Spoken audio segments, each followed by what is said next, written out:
On this episode of Mixed Media, we've got brand new, awesome topics from three amazing hosts. I'm particularly excited about this one. I think it's interesting because when I put together the thumbnail for this one, I didn't realize that there was a potential common theme among them all.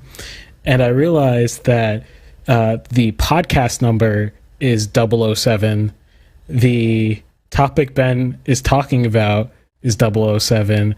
And I'm talking about Tenet, the film, which is essentially Christopher Nolan's James Bond fantasy, except Nathan would kind of be held out of that one.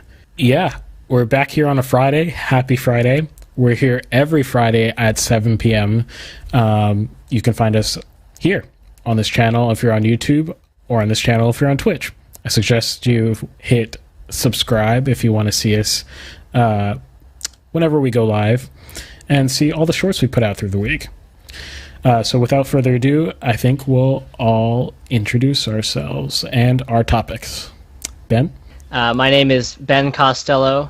I'm a flutist and a media composer. And today I'll be talking about John Barry's score for the James Bond film Goldfinger and comparing the action music writing to some contemporary action film style music. Cool. And Nathan? Hi, I'm Nathan. I'm a video game developer, 3D modeler, and a composer. My topic will be about whether games should be $60, $70, or more. Yeah, without further ado, Ben can take it away. All right. So, like I said, I'm going to talk a little bit about John Barry's score for Goldfinger, which is the third James Bond film released in England in 1964, in America in, I think, the first week of January 65. The film itself is kind of important in the James Bond world because it essentially sets the formula that the rest of the James Bond films use, both in terms of the film content itself, and also the music. I mean, Barry done the first two scores as well, but I think this is kind of the defining moment for the franchise, both cinematically and musically. And I think it's generally regarded even today as the best Bond score, although they're all really good. Like I said, it kind of sets the pattern for it. It's the first Bond film that won an Oscar. It won for sound editing, not for the score, but sound related. So John Barry, writing this score, like I said, he kind of sets the model for what the Bond scores are going to sound like going forward. And so, it's a good example of what the franchise has done up until, basically he stopped doing the films, and I want to say the late 80s. Since then, it's kind of tended more towards this modern action style that I'm going to be comparing it with. So just to look at the score itself, in general, before talking about how it's a little bit different than modern action scores, it's a really big fusion, or good fusion, of big band music and orchestral music, which is something that people try to do. I don't think it's normally done very well. I think most people who try and do it don't really know either the orchestra or the big band idiom, so you get nothing done well. I think this score is a really fantastic example of how to do that well, how to integrate orchestra with good big band writing. So it's jazz and orchestral kind of hybrid score, and that's again basically what James Bond scores are until he stops composing them. A really good example of that is the music at the opening of the film. I think and the official soundtrack is called Into Miami, which is great, very steamy big band jazz with really lush orchestra as well. And it's also notably very kind of slow jazz. It's not like bebop jazz, really driving tempo. It's slow, kind of sensual stuff with the orchestra kind of drawing out the kind of sensual undertones of the brass. So that's a really good track, I think. Just if you if you want to listen to that on, great example of what he's doing. And again, it's really notable that this is all slow. It's going to be kind of the dominant theme of what I'm saying. He really likes slow tempos, which is very much not how action music is written these days. So throughout the score, when we get kind of to mysterious and tense moments, which is obviously there's a lot of that in a Bond film. Instead of kind of going with the, modern heavy synths and string, chords that are just held out forever, he really likes these very thick chords and with full orchestra or with really unusual orchestration, different, odd instruments like the vibraphone playing one chord and then like tuba playing another, so he has this kind of mysterious tension stuff going on, but not in this overly like kind of heavy way that modern scores have it. He really wants the orchestra's colors to kind of color what's going on. And in general, these kind of mysterious undertone things, even though there are a lot of, cool extended chords that he's giving us, they are generally very slow, the overall tempo, which is again not terribly common, and they have traces of melody, whether that's like you can kind of hear sometimes in the background like really slow playing of one of the main themes, or in kind of a more hidden way, the chords are actually like in the rhythm of one of the main themes, in kind of slow, but like if you know that what the main theme is, you can kind of hear the rhythm. That's really cool, and he's kind of hiding, even if he's not playing the notes of the melody, he's kind of hiding the melody in there. It's also notable that throughout this score, when we get to like action scenes, it's primarily melody driven.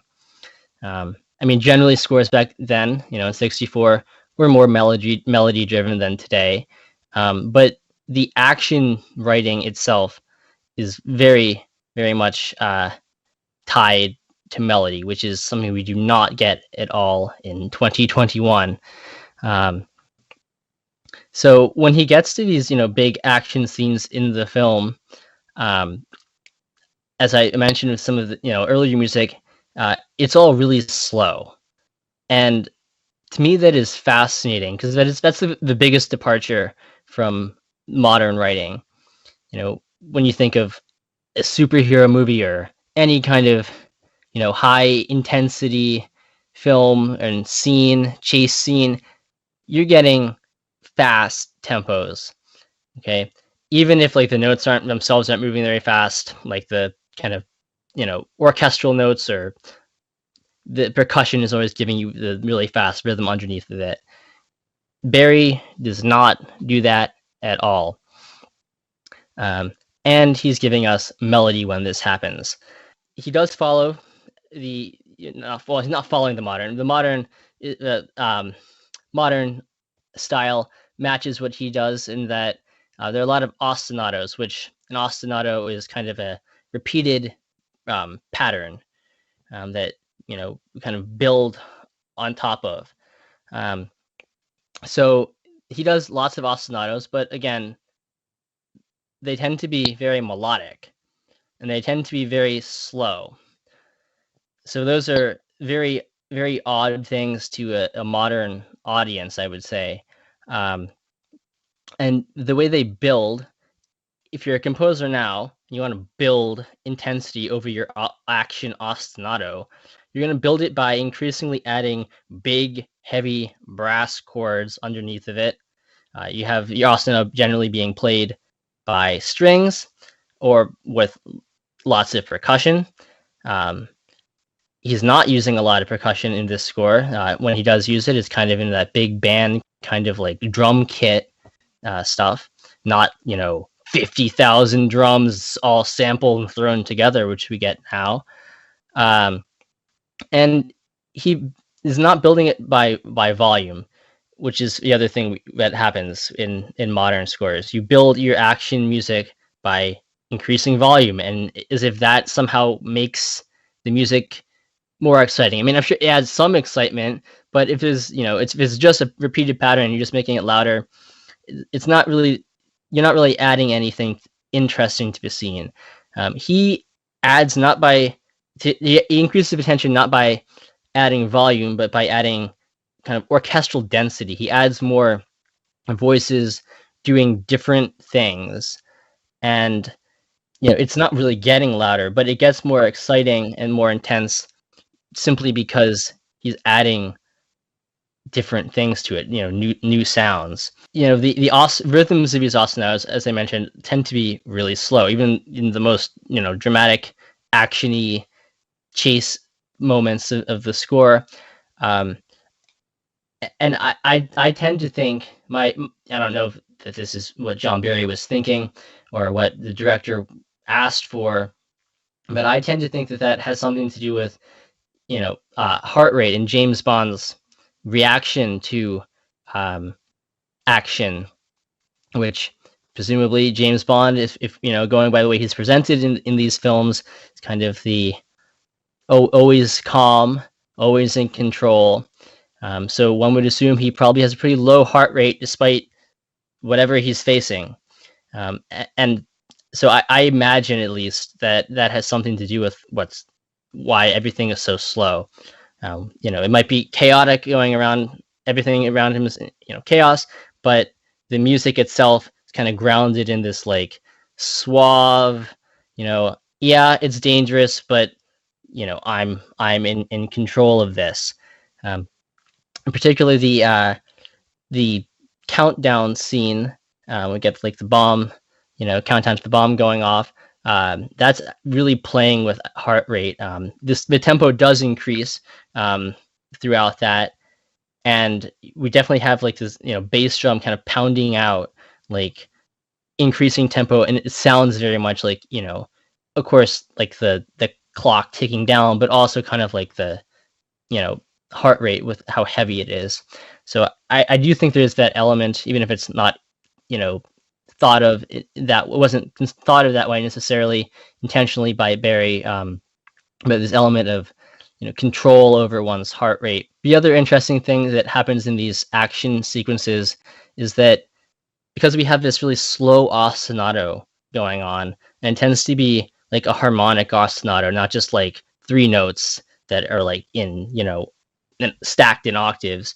It has this feel of a Bach Pascalia, which is a kind of musical form where you have Bach would use and a lot of other Baroque composers, kind of slow moving kind of harmony underneath that is, stays the same, and you get lots of different melodic things happening each time the ostinato repeats. So it really has that flavor of this kind of Bachian flavor to it, which is kind of funny. I wouldn't think of action scores kind of being modeled off Bach, but it definitely has that quality. So something very, very different than what we have today. And again, there's always melody in these action scenes. A lot of times it's the big band kind of the brass section playing these, or we get a lot of solo guitar in this score, and that's something that holds through all of Barry's scores. really being melody driven, with this kind of tense but not like heart pounding tense stuff going on. As I mentioned, there's a lot of reasons why that's really different than what we get today. The two kinds of ways that action music tends to be written today, you can follow the John Williams model, which not many people do, although people try to imitate it. Obviously, John Williams does it all the time, and that is to kind of be really big and orchestral, but have really fast tempos and lots of instruments playing lots of notes in every direction, which is very much not what Barry's doing. It's kind of slowly building, adding texture, but not like running, instruments. When How to Train Your Dragon was released in, I want to say, November of 2020, a pretty large initial order. I think it sold out in 15 minutes. I luckily ordered it in the first wave. I got in there before it sold out initially. That's cool. Yeah, really fantastic. So I have it literally sitting right here. Great resource. Okay, so there's obviously a market. And if I know anything about the composers that I talk to all the time, everybody wants these things. Okay. Is little short things that never appear again. So he's not, drawing from the main melodies of whatever film he's composing. Then the main way, though, that action music gets written these days, kind of following the what I call the Hans Zimmer school of composition, which is, yes, ostinatos, but really fast music, fast ostinatos, and generally, not, in my opinion, not very interesting. All you have to do this is you choose your chord, you go to your DAW, digital audio workstation, you plug that chord into an arpeggiator, and it will just come up with a random pattern for you. You don't even have to write it. And it just, you make it as fast as you want. It's all in the strings, of course, because why have anyone else do it these days? Strings play action ostinatos. And then you got your drum loops that you increasingly just add more things to increase the volume. And that is how we get excitement. We also get excitement by then just randomly throwing in lots of big brass chords. The bois. You want to go, Irving? I was going to say the bois, the famous Hans Zimmer bois. Yeah. What's that? I think Irving is referring to what we generally call Brahms, which is actually the first real use of that is actually not Zimmer, but it's in the trailer to Inception. I can't think of the guy who wrote the music for the Inception trailer, but it's kind of become like the defining musical. I don't know. I don't want to say idea, but like musical signature. Is it like how you even describe it? It's like it's loud. Yeah, it's really loud, low frequency. Like generally, I think it's a saw wave. Normally, you just get like bah, and that sounds very apocalyptic. Wow, that's exciting. Yeah, what I was gonna say is I actually started watching some Hans Zimmer videos on masterclass.com because I have a subscription to that. I was like, getting into composing. I've like 75% through Dead Mouse's masterclass. That was pretty interesting. I was like, let's see Hans Zimmer stuff, outside of the purely electronic world. So I'm curious to, what he's going to teach me about this stuff, because I've only gotten to like the second episode ever. I haven't learned too much other than, I guess, some background, how he starts essentially is what I've learned. And okay. Yeah. So he tends to get credit for that, although he didn't actually come up with the first and like the most famous one. Again, I can't think of a name of the trailer composer for that, but it has, because of its popularity, has kind of become like the distinctive idea, I suppose, musical signature of the kind of Zimmer school of composing. It's a bit of a meme, but people keep doing it. So either like audiences think it's cool and effective, or studio executives who are asking for this don't recognize that it's not effective. I don't know which it is. I don't find it effective. Maybe one if it's in a appropriately placed. But yeah, so that's that's what we're getting in contemporary action music. Really fast stuff, no melody, because why would you ever have a melody, right? There's no space anyway in the way that action films today tend to be cut. It's really hard to have a melodic line when everything's jumping around all the time, and you got 2 seconds here and then another shot 2 seconds there. Obviously, like if you're watching a superhero movie or something like that, and there's a big superhero theme, they'll find a way to put it in at the right moment. But it's not built around ostinato with melody like Barry was doing. And the speed, does that make it more tense just by being faster? I mean, I guess your heart rate increases if you're listening to it a little bit, but is that really making you feel like anything bad is going to happen to the character or characters?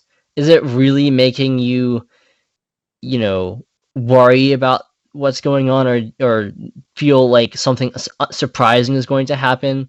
Is making the music louder with a lot of percussion? Is that really making you feel like the tension is rising? I don't know. I mean, generally, I don't think it's that effective, and I think what Barry does is a lot more effective. Obviously, I don't think you could get away with writing like that in most films just because of the way things are being cut and chopped up, moving around so fast. But I think there's something that's kind of lost in that. You can be really effective and do something very different, than what's being done now. You can be slow and it can still be really tense, if not more tense and more intense. And you can have melody, and it's not going to make people roll their eyes and say, "Oh, there's a melody. Why would we?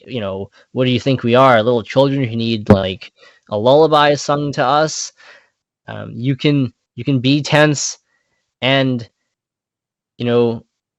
create add intensity by adding orchestral color and making it interesting. And you can write action music and sound like Bach in a way. Yeah, question real quick, kind of tangential, but when it comes to techniques too, Hans Zimmer's known for his endless riser thing as well. What's your take on that? I mean, it's effective, but once you start using that all the time, it loses its effectiveness. You can only do it so many times and expect that that's going to that audio trick is going to ratchet up the tension every time. So used when appropriate, I think it's fine. But I mean, if you keep falling back on the same sort of things and not figuring out a way to make them interesting and do something different with them, I get bored pretty quickly.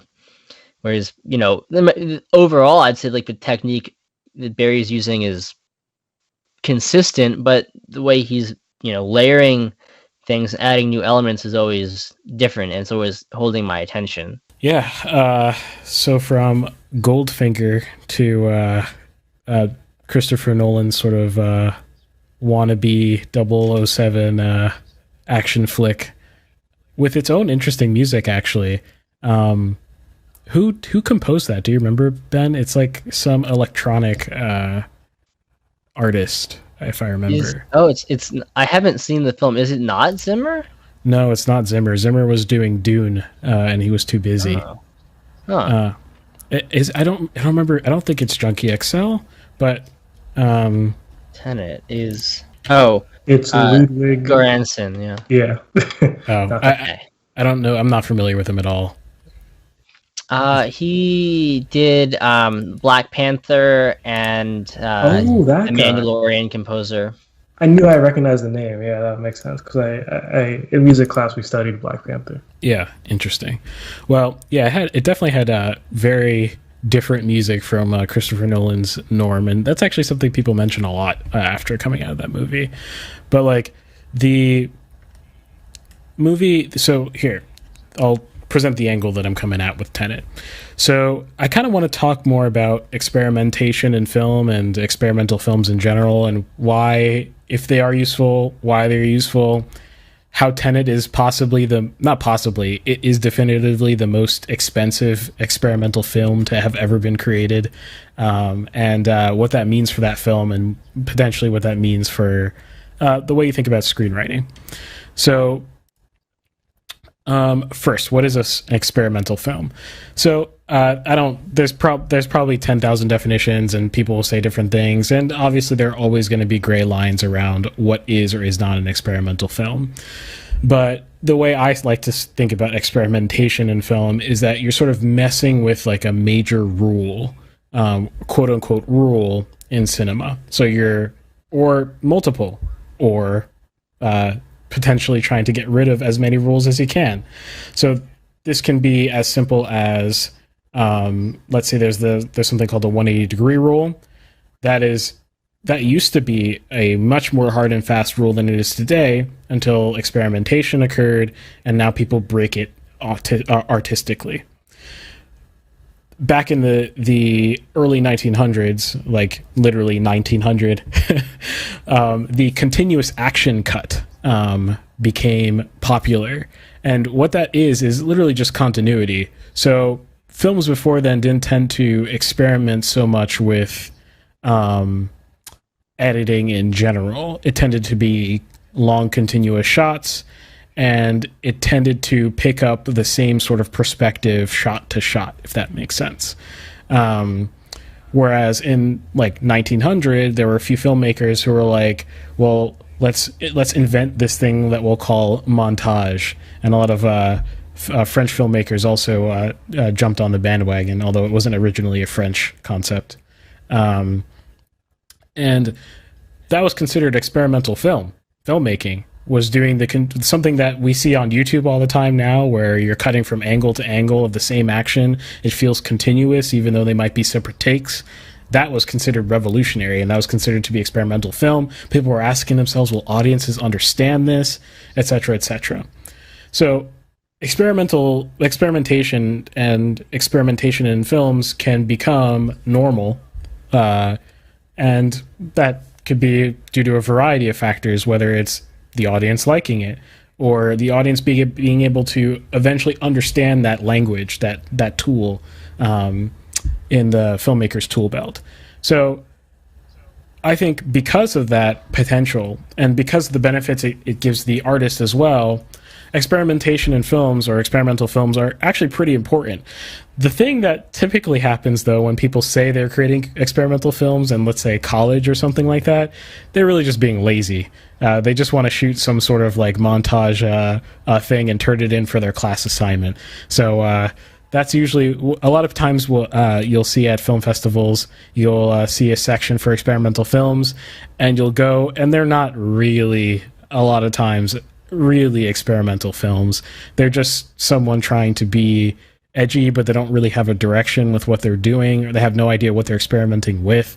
They have no concept of the abstract of what they're doing. They're just kind of throwing things at you and hoping that they get the effect that they want. That's not experimental filmmaking, in my opinion, or at least that's not useful. Why it's important is because it may help an artist to understand, and I think you can apply this across different art forms. It helps the artist understand what constituent parts of the art form do, and it helps them get a more intimate with those constituent parts. So, for example, let's say you're doing a film and you're experimenting with color, and you want to just throw the film's color into negative, so every color is opposite of what it should be, and you think that the idea that colors should be somewhat naturalistic as a sort of general principle of color grading might be interesting to experiment with, even just for yourself. And so you go into it thinking, let's say if I throw this scene into negative without any reason within the writing of the movie for it to do so, maybe it'll have this effect. Actually, in anime, you have that all the time where they'll throw a reaction into negative, and it's supposed to increase the I don't know, the excitement. I don't know how to describe it. They throw the tile into negative for the purpose of exaggerating the emotion. So maybe you look at that and you're like, what if I apply that to live action films? And you go ahead and you make a live action film where you try to use that thing and ask yourself, is this rule, how do I understand this rule now that I've tried that? You know, and that could be a good learning experience for you. It could be interesting for your audience. And in that way, I think that it's extremely important to have these things. So yeah, I think Christopher Nolan is probably the most, I don't know. He's probably the craziest, blockbuster director to ever, hit cinema, and that's literally ever. You may not love his films so much, but he definitely experiments a lot with the constituent parts of filmmaking. I think the earliest example of this, actually, it goes back to definitely his film Junebug, but that film was interesting. It was a student film, but with his first mainstream film, Memento, the experimentation with nonlinear storytelling, which is not new. Nonlinear storytelling is not new, but he did it in a completely new way, where he played with forwards and backwards. He played with not only forwards and backwards, he rearranged the sequencing, so you had to view certain sections of the film backwards to sort of understand. And not only is it sort of outside of the film an interesting technique for the viewer to try to wrap their mind around the story that they're hearing, but it actually enhances the story extremely. That film is a classic. That film is a film that's studied by filmmakers because of what it did in terms of non-sequential storytelling, non-sequential editing, and that sort of backwards-forwards technique that you see in Memento. It's extremely unique. I don't think there's been much like it since. At least I'm not aware of it. And the amazing thing is that general audiences, maybe not the average person, comes away loving the film, but a lot of people stumble upon it and they say, wow, I've never seen a film like this.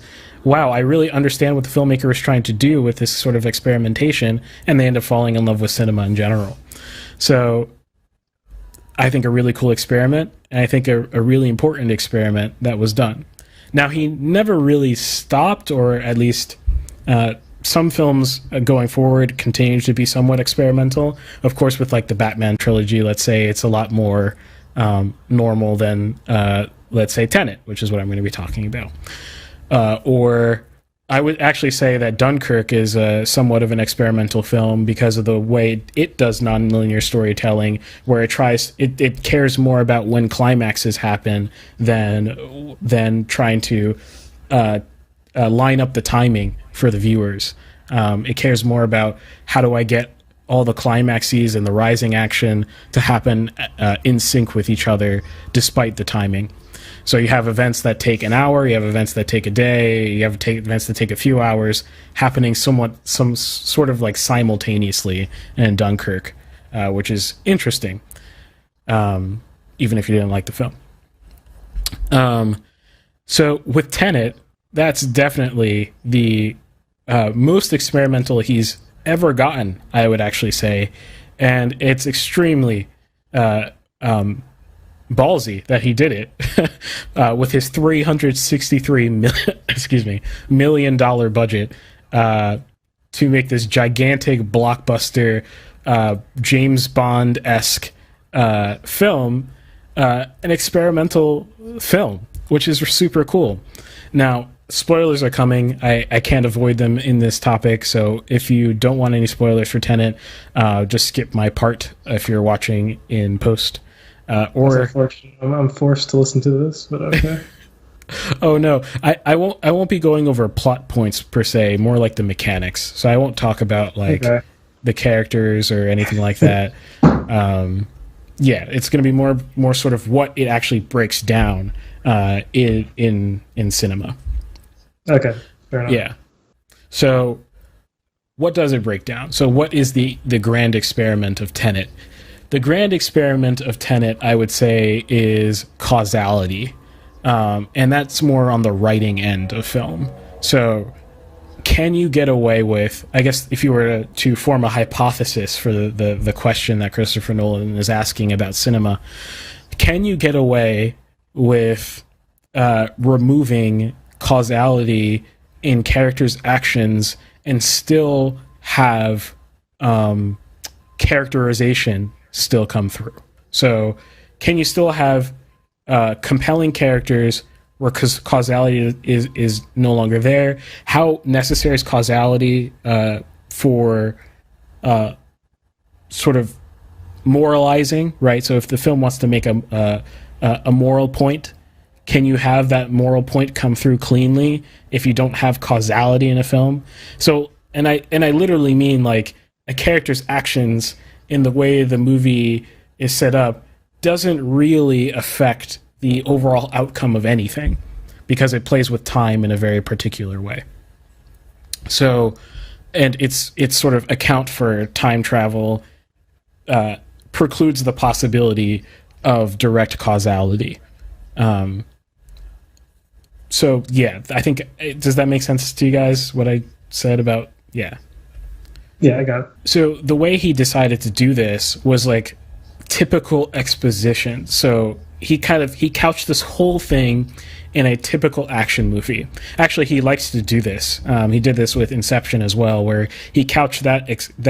I don't think Inception is as experimental. I think it's a little bit more straightforward. But it's not straightforward in terms of plot, but it's not as experimental in the film sense. And he took that completely unique concept and he put it into a typical heist movie sort of pattern, story structure.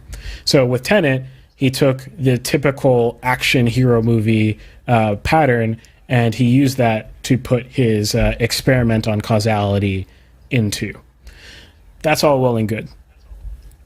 But with the typical action movie sort of plot structure, you end up having exposition happening along the way, and you have surprises that are happening along the way too.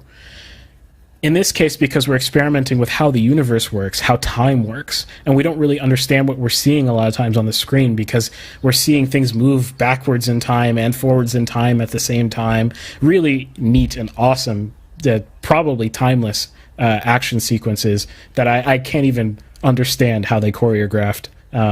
Watching the behind the scenes is absolutely mind-wrecking, and so good on them for that. But as they go along, you start learning slowly about the mechanics of this universe, and you slowly start to realize, wait, does any of this matter? And by the final action scene of the film, I think a lot of people are spending most of their time philosophizing on, does any of this matter? And if none of this matters, why, like, are they morally compelled to do what they're doing? Like, are they saving anyone? Are they really saving the world? Or is this a parallel universe? What's happening? Is this just like a endless cycle in a loop? What's going on? Interesting philosophical questions to ask. However, I don't think this experiment worked very well. I don't think this way of messing with causality, at least the way he did it, worked in a writing sense.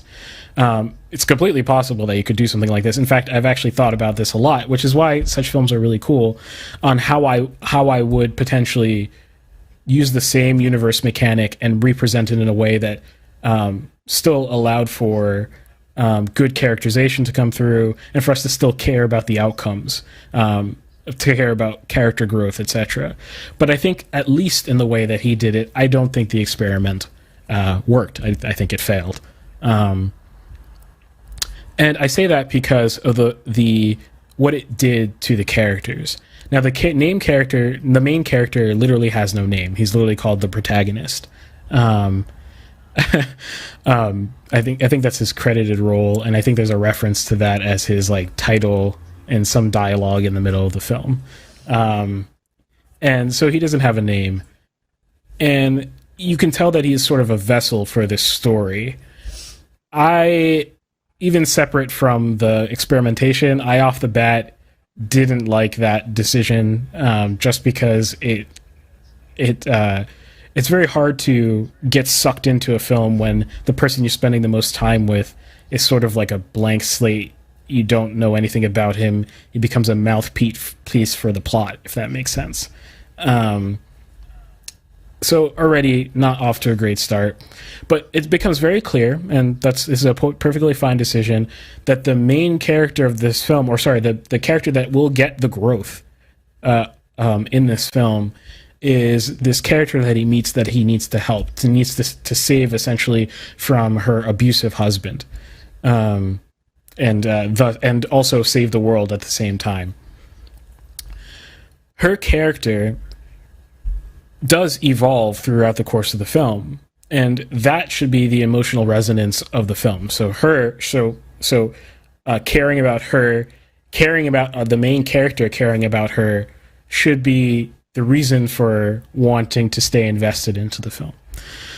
The problem is that because we're not told up front what the terms of engagement are, because we sort of slowly realize over time, and because the film sort of asks us to think about what is actually happening as the film goes forward, as she's progressing, our caring is kind of unraveling, if that makes sense. As we realize that scenes that we're seeing don't really matter. It would be better, right, if you got the full philosophical, almost like Inception, where the point of the film is that last shot, if you see in the film. That is the point of the film. That is the philosophy of the film. That is Christopher Nolan asking you to philosophize when you leave the theater. It's one of the most excellent pieces of cinema, I think. It's definitely in the Hall of Fame of cinema. And I love that. In this film, he asks you to do that while you're watching the film, which is totally fine. I love that. But it kind of undoes what the film is doing simultaneously as you're uncovering more of the philosophy of this universe. So you have this character that you're supposed to care about. She starts off with the scene where she's jumping off the ship, and she watches herself jump off a ship. This happens at the beginning of the movie, so no spoilers really. So there's like this forward backwards thing happening, and we kind of circle back to it at the end of the film, and it's not making any philosophical point when we circle back to it. What it's doing is it's trying to emotionally resonate to, now we understand the context of coming back to this moment, and now we feel happy for her. She is liberated, but we've undone the causality, because the way we got there has nothing to do with getting there. Like, it has nothing to do with the first scene where she does that. It just happens to be the same in the way that the story is written, if that makes sense. So that overall is my point, really, is that I just think that Tenet was an interesting experiment, a really expensive experiment. I'm really happy that someone gets to have hundreds of millions of dollars to throw at a screen to do something that no one's ever done. That's really cool. Christopher Nolan's the reason I got into film. He's not my favorite filmmaker. I think he's been missing a lot lately. I think I would love for him to go back to smaller, not smaller necessarily in budget or ambition, but smaller in the literal scope of the universe. I would love for him to go back to that, because he can craft really compelling, or at least compelling enough characters, as in, what's the magic movie called? The Prestige. The Prestige, I think, is one of the best in his catalog, because it's so intriguing. It's got that Christopher Nolan mystery and twisting and, just crazy thoughts that he's putting into his writing. But but it's small and really has really great character moments in the film too. And pairing those things together can be extremely powerful. And so yeah, that's what I got to say about Tenet. Yeah, I agree that Christopher Nolan definitely has something special. After I watched The Prestige, it was the first Christopher Nolan movie I watched. I was like, all right, that's pretty good, right? I really enjoyed the movie, and like the fact that it wasn't obvious. I feel like a lot of movies are just obvious what's going on, which is sometimes it's okay. It might not be the point of the movie is necessarily to not be obvious, to have a mystery. But this is like, one of the most, I guess, interesting movies I've ever watched, in that I just really could not understand what was going to happen next, but I was so interested. And then I watched Interstellar, and I was like, all right, this is like, this guy has something going on. It was, and at that point, I was like, yeah, this guy's good. It wasn't a one-off thing. Oh yeah, Interstellar is definitely a great example, because actually I think that's a grand film. He's sort of entering the space category, as almost every legendary filmmaker apparently has to do a space film, which is cool. I like that. Maybe one day I'll do a space film. But Interstellar had good spirit behind it, like carrying the film. The film experimented, maybe not so much experimented, but had interesting mechanics, that you don't really see much in cinema, and ends with a absolutely resonant note in terms of humanity, and the connection of that humanity with the mechanics of the film. Amazing. Much like in Inception, where you have the mechanic of the film, that totem, it's very mechanical part of that film. If it wasn't written well, it would feel kind of clunky, I think. A lot of the parts of Inception, but because he gave Cobb a very compelling backstory, a backstory we can all relate to, that totem means a lot more than just the philosophy at the end. It means a lot to his character, and it means a lot to us, right? And I think that's the best combination. Whereas Tenet sort of like kills that, where like he tries to do the same thing, but the philosophy of the film just undoes that connection between the mechanics and caring about the character. It literally just counteracts each other, which is kind of unfortunate. So at the risk of like getting some spoilers, because I do want to see it at some point, how do we how does he get rid of causality, I guess? Like I'm not quite sure I understand like how he's doing that, but I'm not sure you can explain that without like spoiling the film. I'll speak about it more abstractly, in terms of like theories of time, I guess, because that's been his obsession from the beginning, is like playing with time. Time is like clearly his obsession, and I think cinema is a great place to play with time, because you can literally play with time all you want in cinema, but the way he does so in this film is that you can sort of swap what directions. This is something you learn very close to the beginning of the film, so it's not really so much of a spoiler. In fact, even the trailers kind of hint at it. But essentially, you can sort of go through a sort of portal-like thing. I won't describe it more than that. A portal-like thing where once you pass through the portal, you're now reversed in time. So your actions to you. So here's the principle. The principle it's sort of exercising. In science, if you run equations, let's say the kinematic equations, taking it back to high school physics. If you look at the kinematic equations, they work both forwards and backwards, right? So they can be both predictive, and in theory, they should also work backwards. The interesting thing, as physicists have noted, is that things never go the backwards direction of the kinematic equation, and that's how we got the theory of entropy and such, where like time has a direction. Things tend to go in the direction of disorder, and it seems as though that direction is fixed. He kind of removes the entropy part real quick and says, what if it does work like those kinematic equations essentially on their own, where things can make sense backwards as well as forwards. So something as simple as it's crazy. The best part about it is the most insane action scenes you'll ever see in your life. It's absolutely nuts. But it's like the characters doing something forwards in their mind, but their actions also make sense backwards if someone's on the backward side of the directional. So you have people existing both forwards and backwards in the same time. And so the person moving forwards in time, actions make sense also makes sense to the person moving backwards in time. So you can imagine if someone's fighting, a punch forward to one person looks like pulling back to the other person, but they apply the same force. I can't really explain. It is extremely abstract.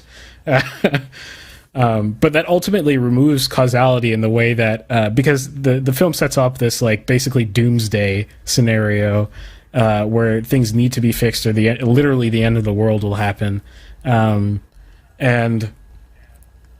the problem is that if it was just that and we didn't explore like what that means in terms of causality, we probably wouldn't think about it too much, and then we'd probably just end the film as is.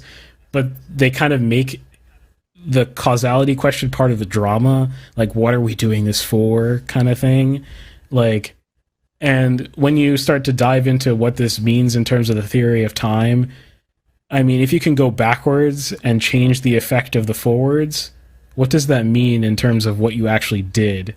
And if you end up having yourself and like yourself can exist both forwards and backwards, what does that actually mean in terms of what your effects are on reality? It just kind of makes you feel like you're in a rat trap if you end up back in the same spot you started, which is not necessary by this film's logic. In fact, the opening action scene does not happen in the ultimate timeline of the universe. It's that abstract. But then, like, what does it all matter is the question. And did the character actually grow in a way that makes sense given that mechanic? I mean, my answer is no. But yeah, if I that feel like makes we sense.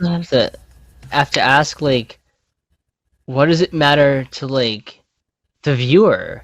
Yeah. Like, it's not like this is. It doesn't sound like this has much relevance to my life anyway. Like, I can't wrestle with these problems in my own life. Yeah, it's like he's doing like a very mechanical like, you know, when he's philosophizing through his films, it's usually something that like deeply impacts, or at least it's best when it deeply impacts, like in Memento, it's memory, right? Memory, and then you start thinking about, wow, memory is crazy, you know, and you start thinking about what the importance of memories in your own life, et cetera, and whether you really remember things properly. It's a great exploration of memory. In Inception, it's a great exploration of like what ultimately matters is probably the larger question. It's not actually that much about the time or the reality aspect of it, what ultimately matters. But secondarily too, it asks fundamental questions about the nature of reality, which is really cool. But it connects to us, you know, because it matters.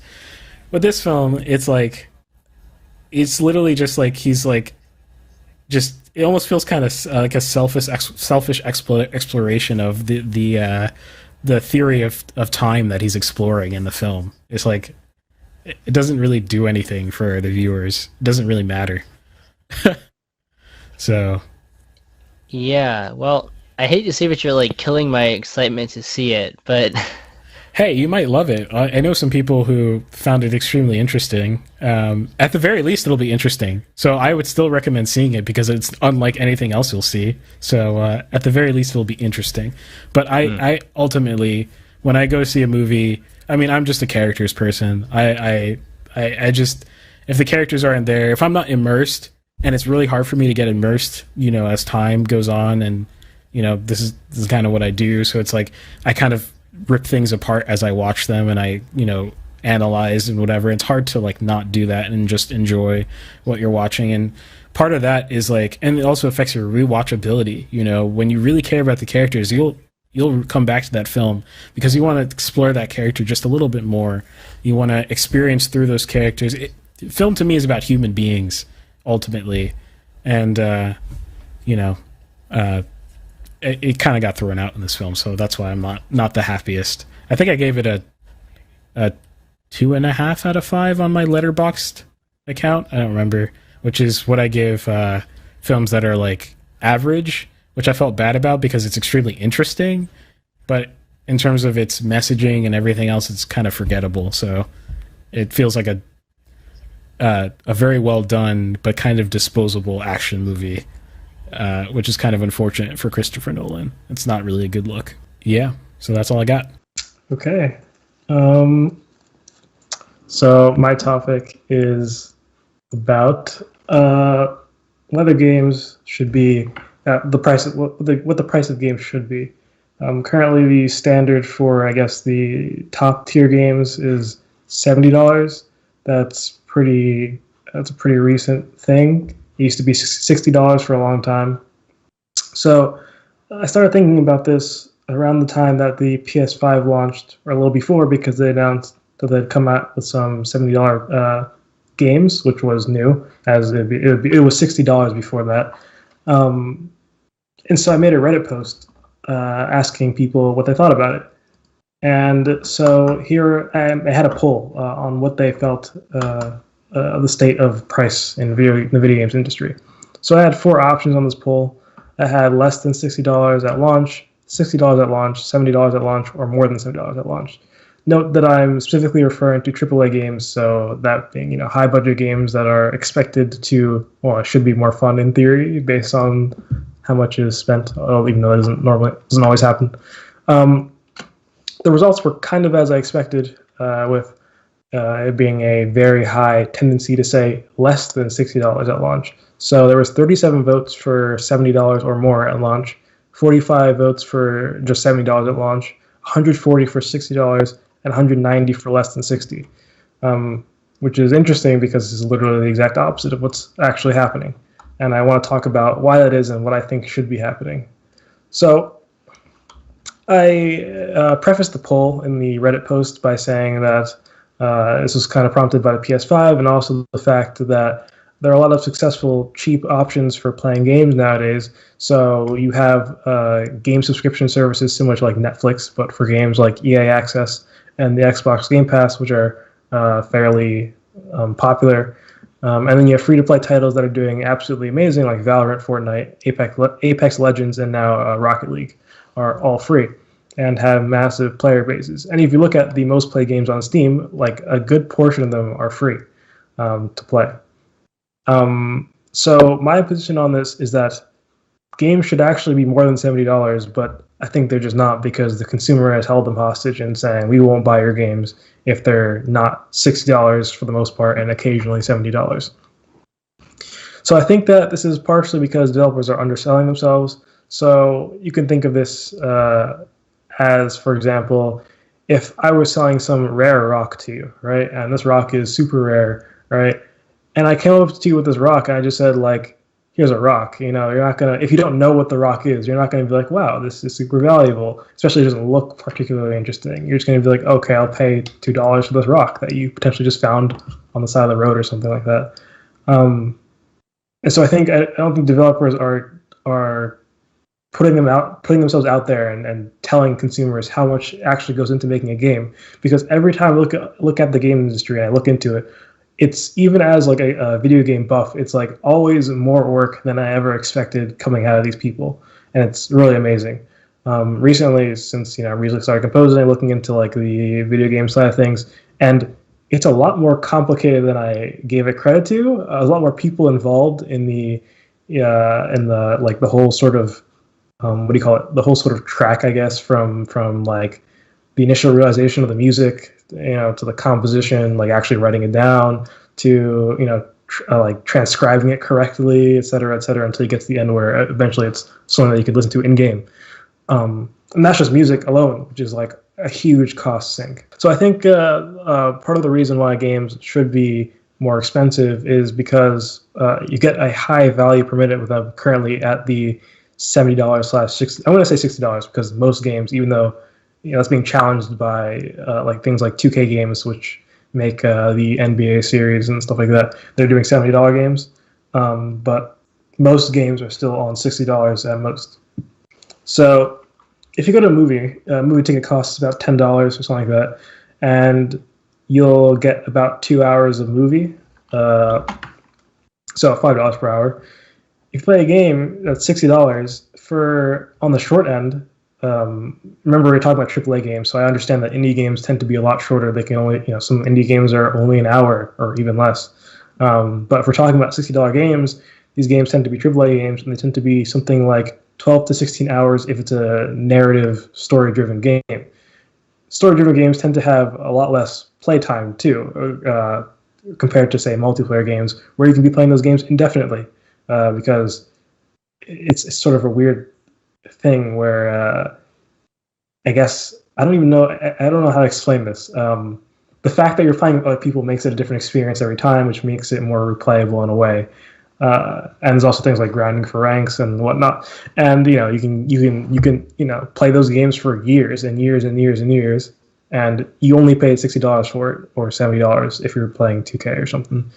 But that's not even always the case for narrative-driven games. It definitely does not cap at 16 hours. So you take the the Final Fantasy VII Remake Part 1. That is 30 to 80 hours of playtime, depending on how you play it. So if you play it, like, I guess, the more normal way, you're probably going to end up getting 30 hours out of it, which is $2 per hour, which is absolutely insane. If you play a completion style, like, you want, like, every single thing you can do in the game, you're trying to do it, then that'd be something like 80 hours, which is less than $1 per hour. There are not many things you could possibly do that you can buy that'll give you an hour of enjoyment for less than $1. So I think the argument that can be made is that, well, movies are of higher quality than video games. You might say that most people, enjoy movies more, which I think, I don't know. I don't know if more people enjoy movies. They find them higher quality than video games. But I can say is that in 2017, in the US alone, 162 million people had a gaming console. Now, in the whole world, currently, 203 million people have a Netflix subscription. I think this, sort of shows you that movies and video games are on at least near footing in terms of how much people value them currently.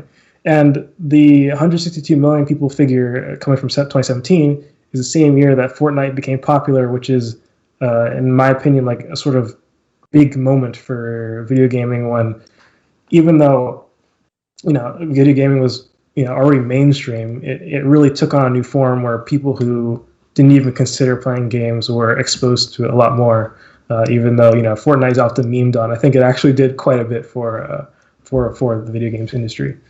And I think a lot of people might argue that, well, you can't afford games anymore if they're, $60 is a decent investment to make into something, and you might not be able to afford it. But at the same time, I feel, gaming is a privilege, not like some sort of right. If it's worth more than $60 and you can't afford it, there are, alternate. One, you don't have to buy AAA games. Two, there are alternate means to get quality games or quality entertainment. I mean, such as movies. Or you can play free-to-play titles that people are playing for ages, like Valorant and whatnot. So, in my Reddit post, a lot of people made the argument that, it's been $60 for a long time, and this is the sort of accepted thing. Everyone's okay with it, and, if people aren't okay with it, why should it change?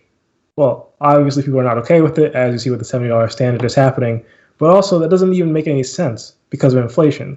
So, let's go back to the early gaming days of the 1980s, right? 1980s, games are not nearly as common, and so the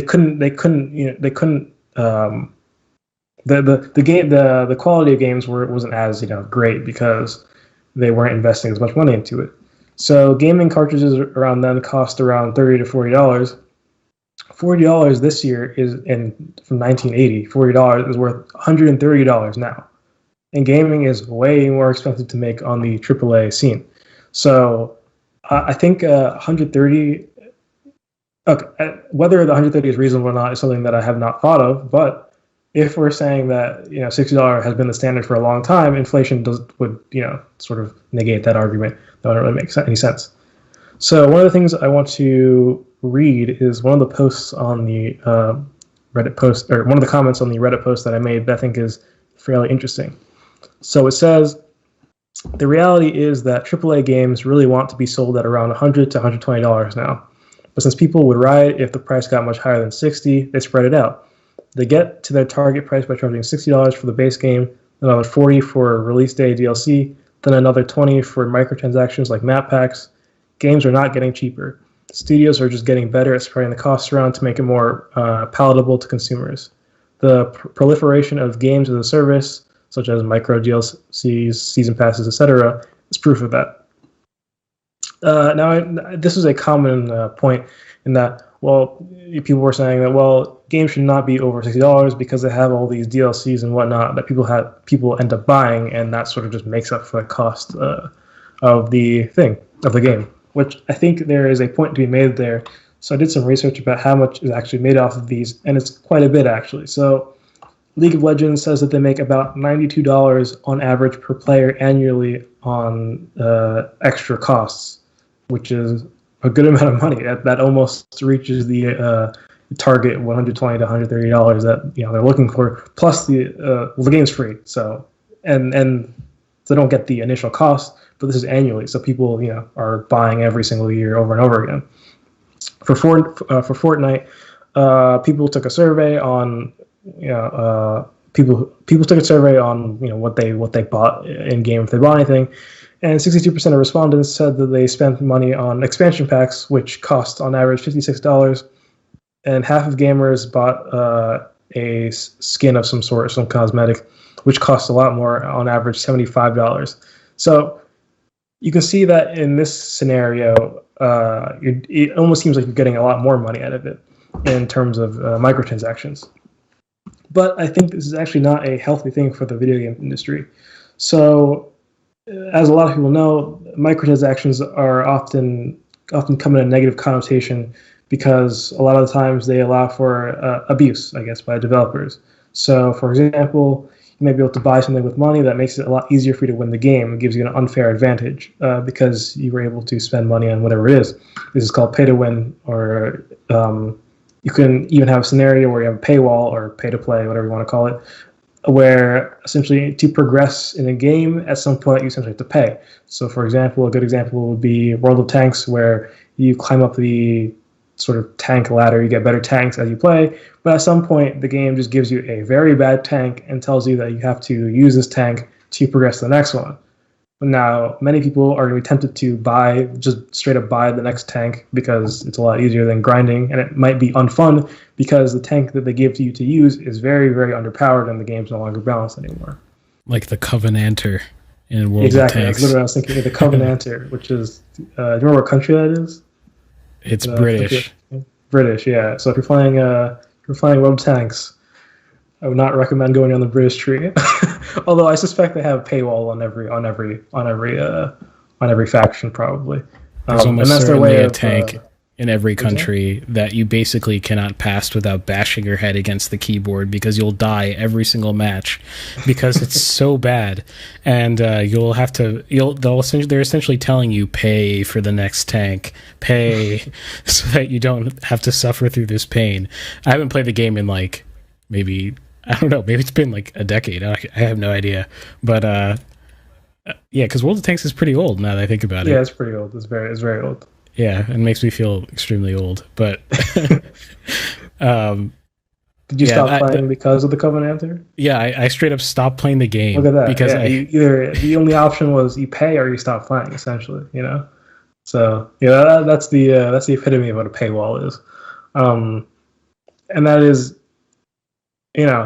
question. I think it's maybe not necessarily bad. It's definitely questionable whether that should be something that's being done.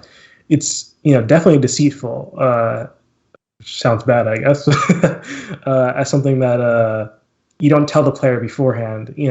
It's something that's snuck in there. It's not saying you can only get to this tank and then you're forced to pay. It's you can, in theory, get through all tanks in the game. In theory, in practice, that's not possible. It's actually just not possible without paying or without spending countless hours. And it's not normal grinding. It's being pit against people who are significantly better than you and telling you, hey, go fight and do this for days and weeks on end until hopefully you'll get enough points to to progress to the next tank. Or you can just make a one-time payment and then it's all over. It's a bit deceitful, and I think that's harmful for the video game industry. Definitely leaves a bad impression on the gamers. People are going to walk away from the game being like, well, this gaming studio sucks. They don't know how to balance their games, and not understanding what exactly is happening. I think the other negative, aside from paywalls and pay to win, are the unknown returns. So as someone who's developing a game, you don't know anymore how much you'll be receiving in payments. You don't know how attractive your in-game transactions will be. In the case of Battlefront 2, EA removed all of their microtransactions, I believe, because of the negative feedback it got. Because I think it was very hard to unlock characters or something. I'm not entirely sure. I didn't play the game back then. But I know that EA removed their microtransactions from the game. And for an upcoming developer, it kind of makes you kind of nervous because it's like, okay, if I release this game, I set it to this price, I have to set it to a lower price than I want to, and will people even buy the things that I'm putting in the game? I don't even know yet. It's like a black box. It's a lot less. You're a lot less certain about what's going to happen. And so here's my theory on why I believe that poll was 190 people saying that they want less than the standard currently, less than $60 at launch. I think it's a few reasons.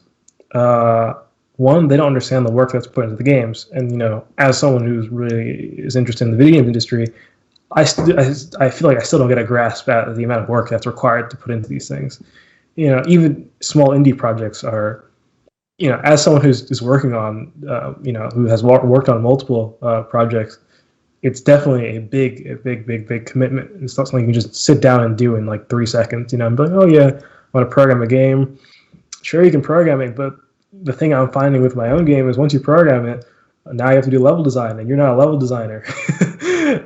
You have to do the art, you have to do the music, and you're not any of these things, and you have to learn it yourself. Or you hire somebody, which costs money, and once again, your returns are unknown. So that's a big risk that you're taking there, especially in an oversaturated market where you're not entirely sure if you'll be noticed. Another reason why I think people don't like the increase in pay is because they're just straight up cheap. I think a lot of people feel that gaming is not just a privilege, but it's something that is required, that they do on an everyday basis, and if they don't, they'll get upset because, I don't know, it's just something they've been, I guess, used to. You can see this with things like piracy, where people who can afford games just choose not to buy them because it's just easy to pirate it. And so it's sort of showing some true colors here of people. People won't steal things from stores because, well, you probably will get caught, but it's a lot easier to just download a file off the internet, and people will do that despite being able to pay for the game because it's just a lot easier for them. And so in this case, if the option is work hard, pay people less in the video game industry and still get the same games, then they're obviously going to go for that, even if that's not what's being deserved by the game developers. Another reason that I think is that people don't understand economics. I got a lot of responses on my Reddit thing saying, well, $60 doesn't really make sense because games are digital, and things that are digital don't have the same value as things that are not digital. I think people don't understand that just because something is digital doesn't mean it's devoid of value magically. And I'd argue that digital games are more valuable than their physical counterparts because, well, one, they do cost more. Digital games ironically cost more than physical games because nobody wants to buy a CD to put into your computer to run a game. It's, if you buy a game on Steam, you can play it on any computer that you log into your Steam account on. If you buy a DVD, you have to lug it around. You have to have a computer with a DVD drive, which does not always exist anymore on computers. I have well, actually my desktop does have one, but that's a recent thing I got for free. I wouldn't have one if I didn't have it for free. My laptop doesn't have a DVD player. They're a lot less valuable nowadays, which is, I think if you ask somebody, would you rather have a digital copy or a physical copy, they would say digital. Yet you have a lot of people in those Reddit comments, rubbing three brain cells together, being like, oh yeah, definitely, it becomes less valuable and somehow breaks the rules of economics upon becoming digital. I don't think that's the case. I think it's just a simple misunderstanding that once you point it out, people realize, oh yeah, it doesn't really make much sense. If you keep going, you're gonna like get me onto Spotify. Yeah.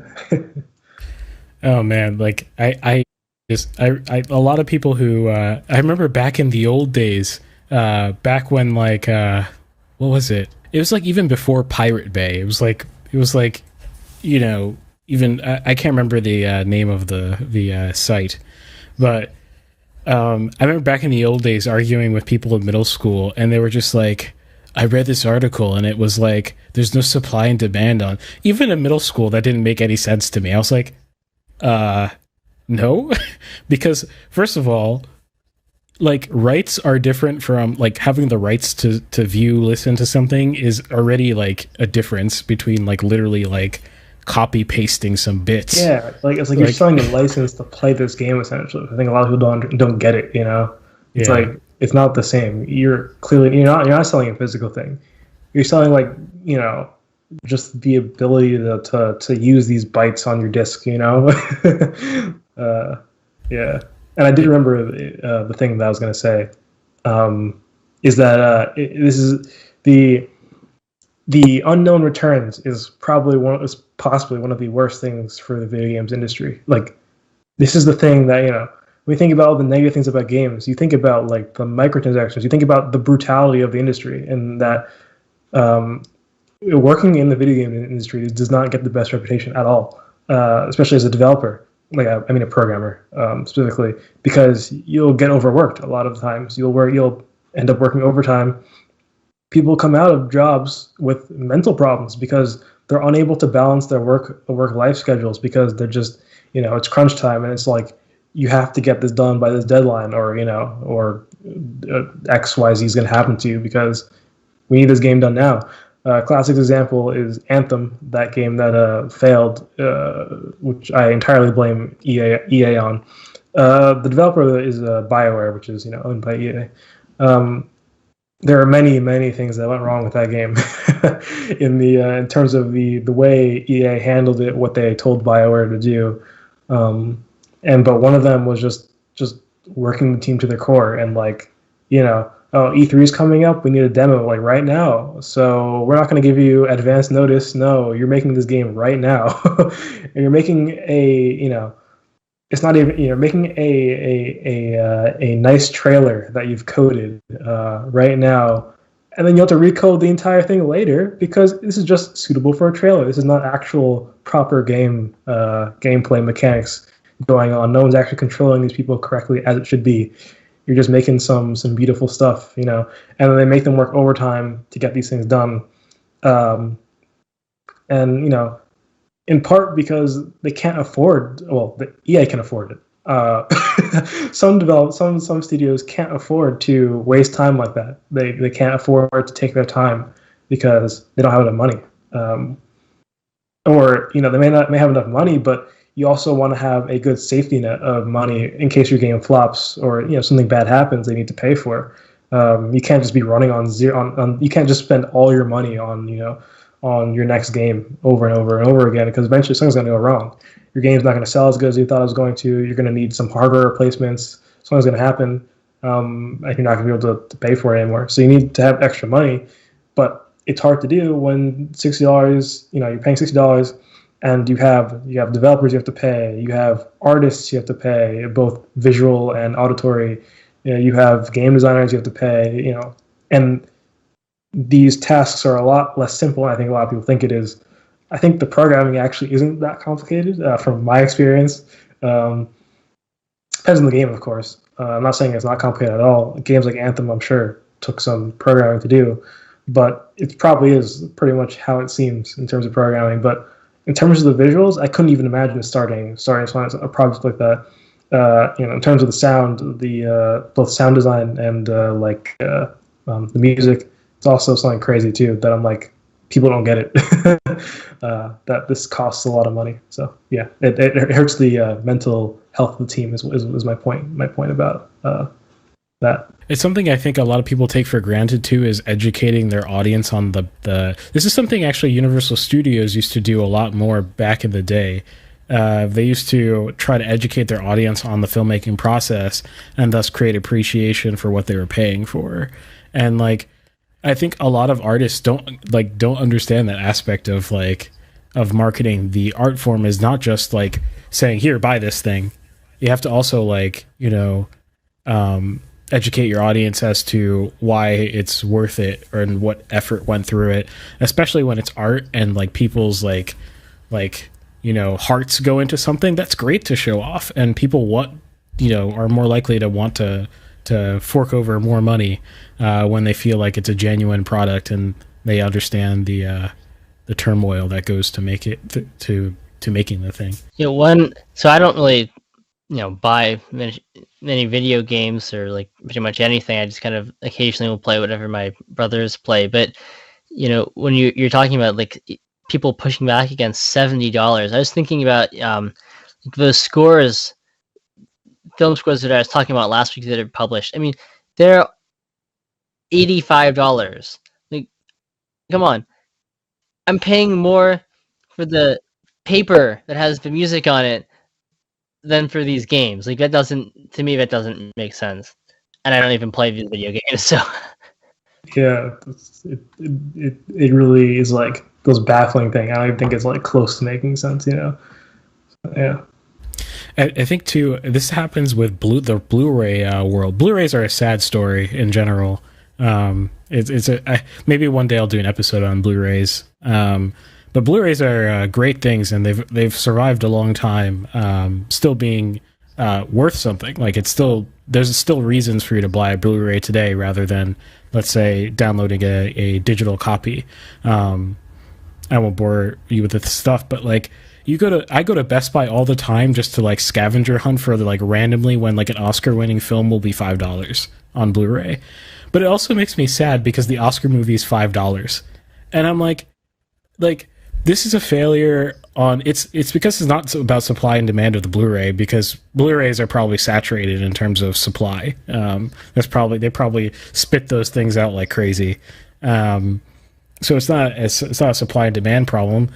But that Star Wars pack, that thing is like $70, or $70 for like the just the original trilogy presented in like highest quality, and that's fine. That's great. I love that. But like, there's something about price that also conveys like what it took to make the thing too. When you make an Oscar-winning film $5, you psychologically devalue it in like the person who's buying it.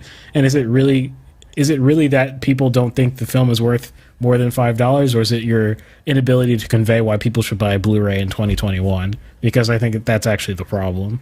So that's a random rant, but yeah. I wanna read one of the I was just scrolling the Reddit again. I want to read one of the comments that I think is decently good at summing up. I want to read two actually that are decently good at summing up the general, I guess, sentiment. So one of them was, if I'm paying $70 for a game, there better not be a single shred of paid DLC or extra costs on top of it. And as I was saying before, with the negative connotations of these things, it's like, yeah, no one wants it, so just pay more, right?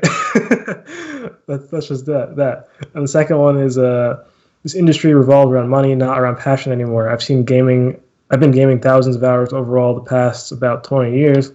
But I'm at the point where I can't be bothered anymore. I'll just read books and watch movies instead if I want to enjoy myself. Very rarely we get a Last of Us, God of War, or Witcher level of masterpiece. And those are the only reason why I still own my consoles. I don't care much about the price of those games, but I never spend a dime on Call of Duty, FIFA, Fortnite, etc. I think this is like oddly ignorant because I don't mean to disrespect this person, because I feel like, it's not like it's not, I guess, offensive. I think it's a misunderstanding because you say they never spent a dime on COD, FIFA, Fortnite. I may not care for COD either, but I understand that other people do, and if it's a game that can pull in $60 like they make a COD game every 2 years. Was it every year? Every 2 years? Every year. Yeah, every year. Yeah, they switch between studios every year. I mean, I think there's a point to be made about that being a quote unquote high quality game. Whether you believe that or not, that's up to the consumer to decide, right? And even if you might not think, well, there's no passion in these games. Well, okay, people are playing them, which means that they are in theory fun, right? And they're spending hours of their time on it. And yeah, I think especially this person only listed narrative, story-driven games as masterpieces. It kind of just makes you think that it's just a difference in taste, and not that Fortnite is inherently not fun or something like that. So, and also, I would argue there's definitely passion put into Fortnite. Just hearing the devs talk sometimes, I'm like, no, this is not like this is not just some money grab. Like COD, okay, yeah, okay, I get that. But and FIFA, I also kind of get that. I'm like, it's the same game though. Where's the passion? I don't know. Maybe you like soccer, but there's no innovation, I guess. Which, I mean, it's just soccer, so I kind of get that in a way. What are you going to do about it? But Fortnite, I definitely disagree with that analysis of lack of passion. I think it's just not the person's type of game. It's like it's a mainstream like shooter game. It must be devoid of passion, which is not the case. So yeah. Sorry, I ranted on this one for a long time. I guess it's more passionate subjects. All right, news? Do you want to go? Or yeah, I'll go first. So mine's pretty simple. So basically, the Oscar nominees were announced not too long ago. I don't know if anyone cares about the Oscars anymore. I don't blame you if you don't care at all. It's also, maybe that'll be another episode on the Oscars and the sad journey that awards shows in general have taken. But let's see if I can pull up the list again. So for Best Director, we've got David Fincher for Mank, which is apparently a passion project, so that's cool. And then we've got a few films leading in terms of the amount of nominations, which is always absurd to see when, not absurd in a bad way, but just kind of crazy, getting nominated for 6 awards each. So they're Nomadland, which looks like a very interesting film. It's definitely on my list of things to watch. The Father, Sound of Metal, Minari, The Trial of the Chicago 7, and yeah, those have all been nominated for 6 awards each. And you've got a lot of familiar faces for actor and actress. A lot of people up for the first nomination, but they're not new on the block. Yeah, so that's what's happening at the Oscars. Will I watch? Probably not, because it's gotten to be unentertaining over the years. The opposite of entertaining. It's been ironic based on what it is. Yeah, it's just a lot of people who are. It's like the problem is that they're just unrelatable people entirely, and they don't even attempt to relate anymore to normal people. Like listening to interviews on the red carpet about their like they're really into their Gucci dress. It's just like I just can't. I'll just look at the results later, and the institution of the Academy has really just taken a nosedive entirely.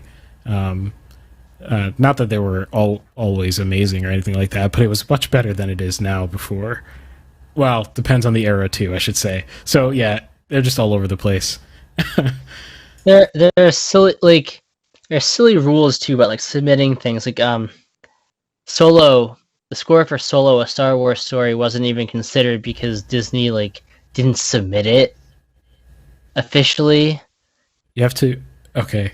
The score has to be submitted in the proper format. Wait. Disney didn't submit it. Wait. That was a good soundtrack, though. Disney Yeah. did, but Disney didn't submit it though. That's the other No. the other question. Why I didn't mean, they yeah, so submit? there's that, but like also it has to be like submitted in like the right format or whatever. Like, I mean, yeah, someone should have gotten fired in Disney for that, but then they don't even like give the time to they give the time to like best actress and all the like. Who cares? Like I'm more interested in sound editing and the sound mixing. Like they don't make a big deal about that. They don't even show those in live, do they? Normally, They used to. Then I think they cut them out from live. yeah. I thought last year they didn't even have like any of those insignificant categories live. It's just they like these people. They literally. I hate people who complain. I really do when they have like all the power in the world and they just go ahead and complain about why aren't people watching my award ceremony? But they actually just don't know why they don't watch their award ceremony. Because it's bad. Like get better. Like it has nothing to do with like how serious the event is. I mean, this is one of the worst written events. Like in terms of the hosts writing, like their little script things, it's some of the worst written stuff you'll ever see for a movie award ceremony. Like, just like get real. Like the video games awards writing definitely rivals it. Might be actually better, which is ironic. Oh yeah, I remember watching the Games video Award game. is actually, I feel like I feel like it's good actually. I think it wasn't good at some point. I think they just took feedback and were like, oh yeah, we can just make it good, Just have people speak like they speak. Like why do we want to see people like it's just you don't want to see your favorite actress who didn't practice the lines for the announcing the next role butcher it when you really liked that actress a lot. It just doesn't match. Like just do better. Like that's it. Stop whining and do better. That's the moral of the story. I don't like whiners. Any other news? Yeah. So yeah, I guess my news is sort of twofold. The more broad thing I'm gonna go over briefly is that the CES conference happened, which stands for something. It's a tech conference. Consumer Technology Association. Wait, those aren't the letters. That's the organization that owns that.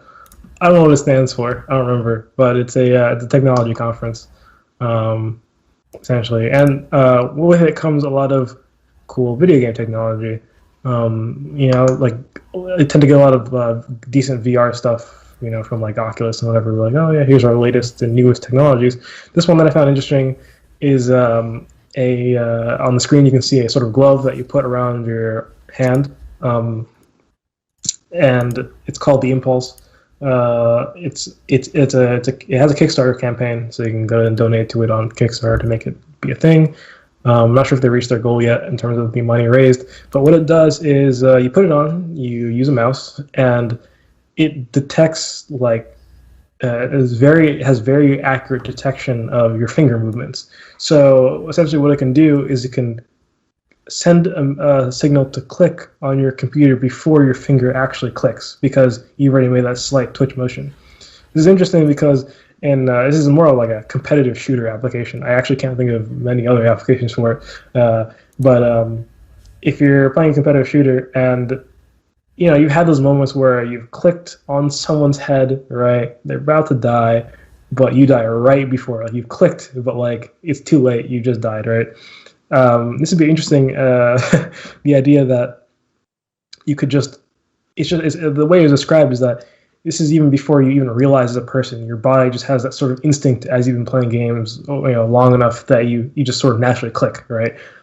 This is before you even consciously click. The game would just click, or your glove would click for you, which is very interesting because your body would have that immediate response to just like twitch towards the click, I guess. And yeah, I thought that was interesting. I don't really see this being a big thing. I don't think the application is that great. I think it's a pretty niche product just for those who are really competitive into it, especially if it's costly. Then I don't think, which I feel like is going to be fairly costly considering what it is. I don't really think it's going to be something that everyone has. It's probably pretty rare to see it. But I think the technology is cool. And maybe this is a way forward into VR stuff and full body tracking. I know there's already full body tracking, but it's very awkward. So it'd be interesting if you could have a more, I guess, simple way of doing things. And yeah, that's my thing. Yeah. Any new music news, Ben? Any news in the music world? I haven't heard anything, although video game side of things, sounds like Aspire is going to be remaking Knights of the Old Republic, which I don't know. Is that like the most popular Star Wars game ever? Maybe not. But yeah, it certainly has that reputation as far as I understand. So that's cool. I'm not familiar. Is it like a kind of game? Is it? It's like a role-playing game, right? Yeah, I mean, I never played it. I guess the original came out in 2003, I think, and it's I think you are this character called Revan, and you kind of choose like your own path, like whether you're going to be like a fall to the dark side or be a Jedi, and like how you react to certain events. So it doesn't have like a set storyline. Interesting. That's a topic for you in the future, Nathan. You have opinions about choose your own adventure games, right? Yeah, I guess I think it's my idea about them is pretty simple. I guess it's not very. I don't know. Maybe I can make an episode about it, but we'll see. I'll have to get a more in-depth opinion. Also, looking up images of Knights of the Old Republic, just looking up the characters to see if I recognize the story. I do. This is I don't remember their names, these people's names, but I know the Sith. And I know this Jedi by appearance. I've seen them before. The game was 94 on Metacritic. This is definitely one of those highest rating games ever. Jeez, okay. Well, I gotta look into that, I guess. Cool. Also made by BioWare, the same people who made Anthem. Well, that's enough. Yeah. The tides have changed, it seems. Well, the EA monster has come to gobble them up and oh yeah, make them trash. You remember those trailers we saw, the really cinematic trailers, Irving, we saw of Star Wars? Oh yeah, really nice. Yeah, that I recognize the characters from that. Oh, okay, yeah. Those cinematic trailers are some of the just so cool, like absolutely amazing. Dude, I feel like ironically in the trailer, I enjoyed the dueling over anything I've seen from the prequels, the originals, or the sequels, which I think is ironic. I think it wasn't as much spinning as the prequels. It wasn't as slow paced as the originals. It was like a nice in between of like, it's not entirely ridiculous, and it doesn't feel like a traditional sword fight. It actually feels like they're wielding something that's like weightless because it's a lightsaber. So. Cool. So with that, thank you for watching Mixed Media. Almost glitched this stream. Most of the errors were on my part with my editing. It's hard to live edit and talk at the same time.